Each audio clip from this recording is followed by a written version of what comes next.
To understand the fullness within our lineage, it's easier to imagine our system of Bagua as a university, a development with different departments that helps people find focuses and majors, and everybody takes their own specialties as they practice. Each of the thousands of techniques and styles offer different skills and unique advantages to your lifestyle. It's good if you're talented, and even better if you're hardworking. But nothing is more important than consistency. The talented can lose their interest early on, and the hardworking can burn themselves out. But the consistent one understands that the art is a part of him, and himself a part of the art.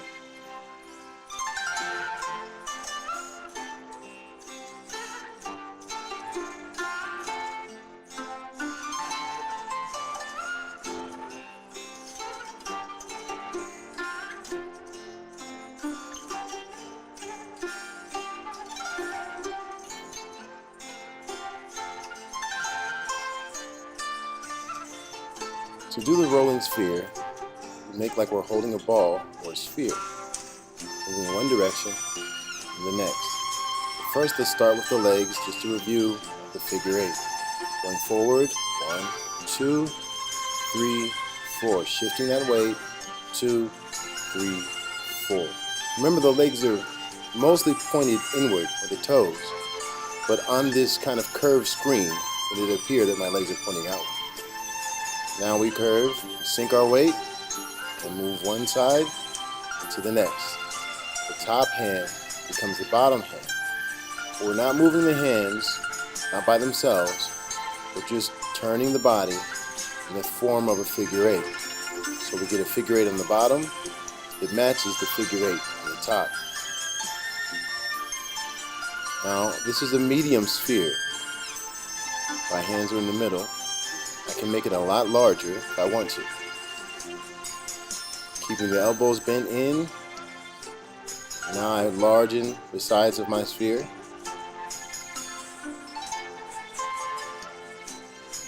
Relaxing, letting the hips do all the work. Now I'm going to shrink the size of it, tucking my elbows even tighter and closer to the body.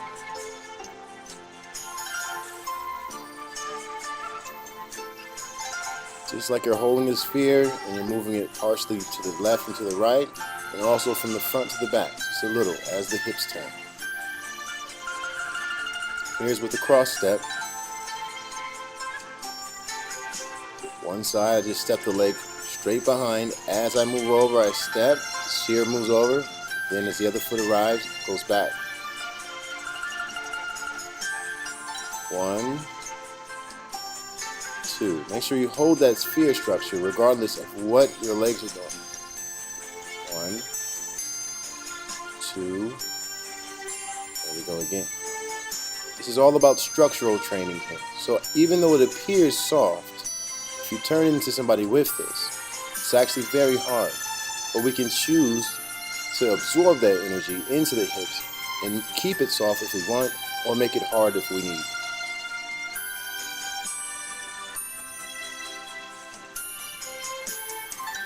We're going to use this sphere with lots of footwork just so you can understand how to hold this protective structure. Here it is with the half step. I hold my sphere out here, and I just put it to my side. And now as I step forward, I'm just going to rotate my hip back, and then the other direction. As I step, my foot pulls my hands into the right position. Keep the shoulders pressed down so we keep that nice spherical shape. This is great for shielding and bypassing techniques, getting close or getting away, or putting on a nice arm bar. Switching legs, sphere is on the other side now. And by keeping the hips lowered, sinking in that weight, you get some good stretching here, and you take off a lot of pressure on the knees. Through time, you'll gain flexibility in areas that you didn't know. Now with the T-step, you'll feel this force quite naturally. And this is where you'll start to see that this sphere can easily be an elbow technique. As we step, we pull the energy over, keeping that sphere from the bottom. While we're doing two movements in one step. More fluid.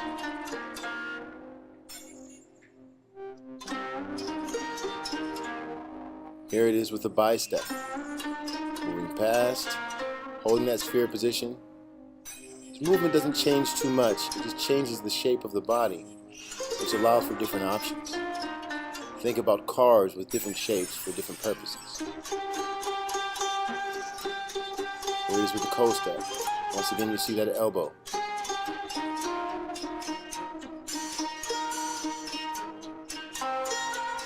Also, where those hands transition, that's always allowed.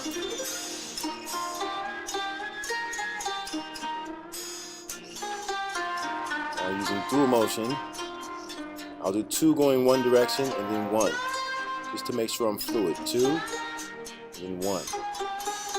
Two, one.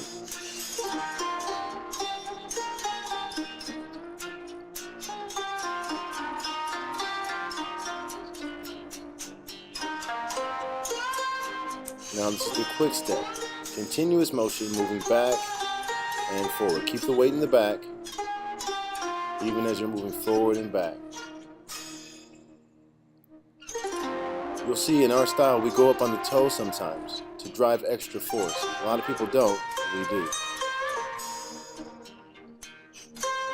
Now the free step, this is basically the multi-step, but I'm changing directions continuously. It allows for a whole different options when it comes to combat, exercise, breathing. Now I'm holding a stable sphere while my legs continue to move freely. This also teaches correct structure and posture.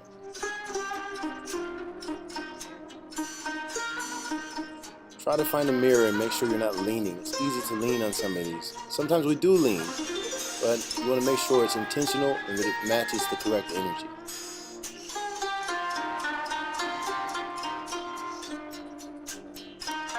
This is also very good for weapons practice. We're using what I call moon daggers, some people call them deer antlers. It's also very good to practice cuts and slices.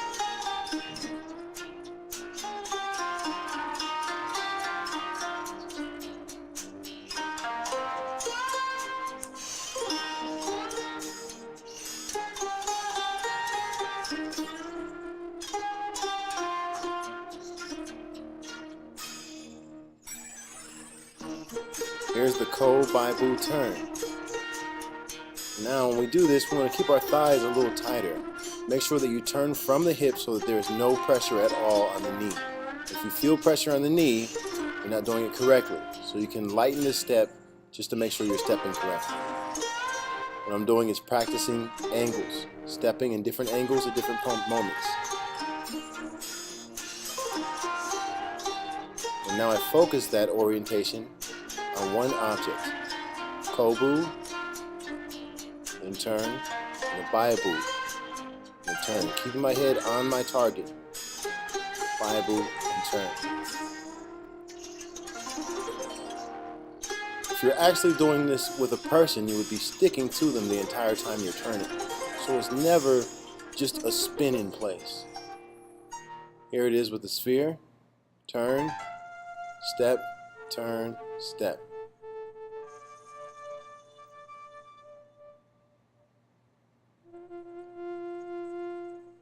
Now going the other direction.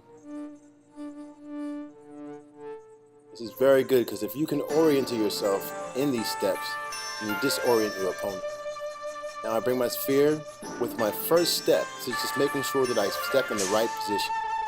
I can bring the sphere going back or bringing forward. These allow for different options of attack and defense.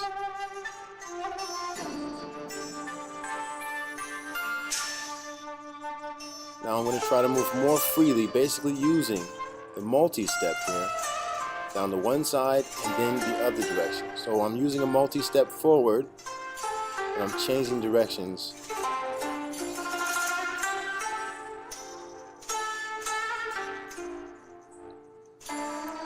Now for stepping strategies. This is vanishing. I'll show you this a few times because it's a very important technique. I've used it lots and lots of times. You lead him one direction, and then you disappear and you go behind him. So you have to make sure while you're doing this, you're close. You can even pull him forward. Here you'll see pull forward, and then move the opposite direction. Step, moving one direction, and then the next. You can also do an elbow strike, and then change direction from the other side. Depending on the range, it's going to be an elbow or a palm strike or even a fist. Now I'm advancing as I do this vanishing step, moving one direction and taking big steps the other direction.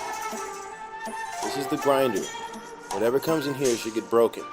See, I'm using my shoulder or my forearm to catch and then break. And by doing this twice, you guarantee a break. Keep the weight back and shift from the hips or there's no power.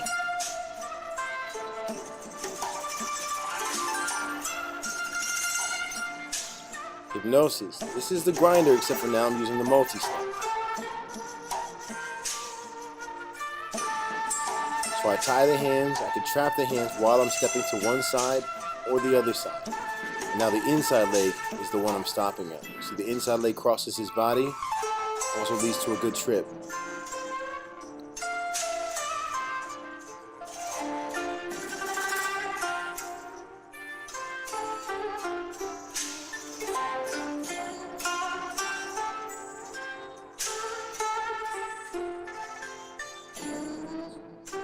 Here we call swooping, and this because I dash past my opponent while striking him in the back, or on the side depending on where you get in. But it's a fast counter, and remember it's all footwork. Your foot blazes past him before he has a chance to orientate himself.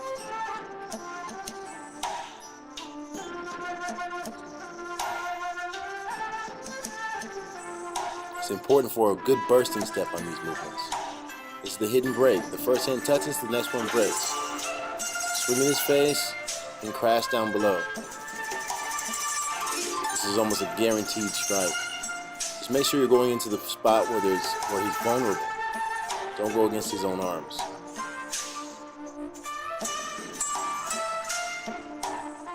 And here's the side winder. You can come from the side with the knee. Now some people will go to the stomach. I like to hit the sweet spot on the side of the thigh.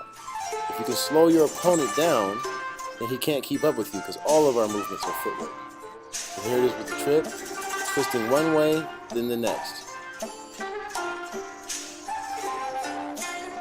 Now obviously when you do this movement, you want to recover from it. You trip, in case he doesn't fall, you come with another strike to knock him down.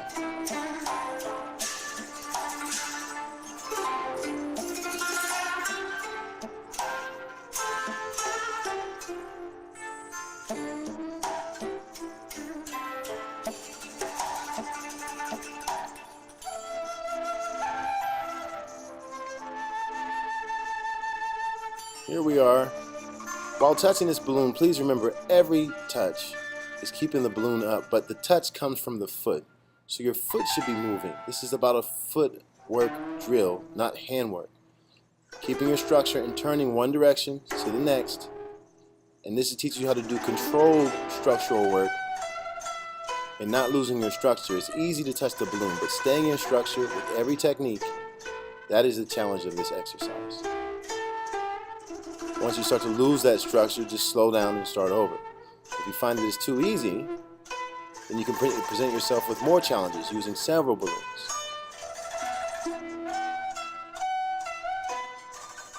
This is ground control. Now this is cutting off your opponent. Try to keep the legs together and the weight in the back, but a lot of times you need to cut off your opponent and get there before he gets there to control him. Practicing on a ball can allow for that unpredictability. Structure practice is good, but without unpredictability, it's not usable. And you're only cutting them off. You're not practicing your soccer game. But this would help for your soccer game for sure. Empty weight. Now I have a staff, and I'm just doing my rolling hands, my rolling sphere from one side to the next side. Using the weight, carrying it one direction with my body, my entire body, my core. And I just balance. If you try to use your hands, you'll easily throw the staff down, but if you're using your core, it'll be much easier to hold it up. Keep the shoulders pressed down, and the elbows align. Here I'm pulling. Practicing pulling is really good because it means I have to sink my weight while raising my hand. And you'll see that if you slow down, you can get some good pulls on that forearm. Yank it almost like it's glued to you.